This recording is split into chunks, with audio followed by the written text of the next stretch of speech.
இன்றைக்கி அதிசயமாக என் ஹஸ்பண்ட் வந்து கேசரி செஞ்சுதா அப்படின்னு சொல்லி கேட்டார். நம்ம தான் செஞ்சதில்லையே அப்படின்னு சொல்லிட்டு ஒரு 2-3 வீடியோ பார்த்துட்டு சரின்னு செய்ய ஸ்டார்ட் பண்ணிட்டேன். இந்த வீடியோவில் சொன்ன மாதிரியே எல்லாம் கரெக்டாக அளவு எல்லாம் போட்டேன். சரி இன்னைக்கு சூப்பராக கேசரி வரப்போகுது அப்படின்னு சொல்லி நினச்சிட்டு இருந்தேன்.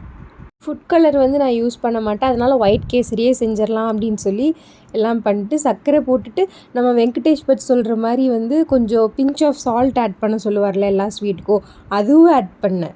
அப்புறம் பார்த்தா ஏலக்காய் வீட்டில் இல்லை. சரி அடுப்பு ஆஃப் பண்ணிவிட்டு போய் ஏலக்காய் வாங்கிட்டு வந்து அதையும் பொடி பண்ணி மிக்ஸ் பண்ணிட்டேன். அப்புறம் பார்த்தா முந்திரியும் திராட்சையும் கருகிருச்சு. சரி அதுவும் ஒரு ஃப்ளேவர் இருக்கும் அப்படின்னு சொல்லி அதையும் நெய் ஆட் பண்ணி மிக்ஸ் பண்ணி வச்சுட்டேன். சரி எல்லாம் செஞ்சு முடிச்சாச்சு. இனி வந்து ஒரு ஓவல் ஷேப்பில் கொண்டு வந்து வீடியோ எடுத்துக்கலாம் அப்படின்னு சொல்லி பார்த்தா அது வரவே இல்லை. அது இப்படி தான் வந்துச்சு. டேஸ்ட் தான் நல்லாயிருக்குன்னு பார்த்தா ரவையும் சர்க்கரையும் வச்சு சாப்பிட்ற மாதிரி இருக்குன்னு சொல்லிட்டாங்க.